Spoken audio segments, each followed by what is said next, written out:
আপনার নোডজেস app local host 3000 পোর্টে চলতেছে। এখন কি ইন্টারনেটে এক্সপোজ করে দিলেই প্রোডাকশন রেডি? অ্যান্সার হচ্ছে না। ইউজুয়ালি এর সামনে একটা প্রপার ওয়েব সার্ভার বা রিভার্স প্রক্সি দরকার হয়। এখানেই অ্যানজিনিক্স কাজে আসে। অ্যানজিনিক্সকে ভাবতে পারেন আপনার ওয়েব সার্ভারের একটা ফ্রন্ট গেট হিসেবে।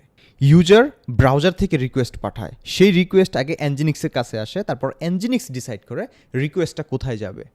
স্ট্যাটিক ফাইল হলে যেমন ইমেজ, সিএসএস, জাভাস্ক্রিপ্ট, এনজিনিক্স এগুলোকে ফাস্ট সার্ভ করতে পারে।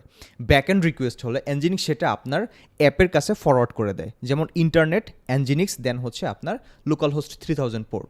এটাকেই আসলে রিভার্স প্রক্সি বলা হয়। আর HTTPS certificate, SSL, TLS, basic routing, load balancing এইসব কাজেও এনজিনিক্স খুবই কমন। মানে আপনার অ্যাপ শুধু বিজনেস লজিকটা হ্যান্ডেল করবে, আর এনজিনিক্স সামনে ট্রাফিক, সিকিউরিটি আর রাউটিং সব কিছুই ম্যানেজ করবে।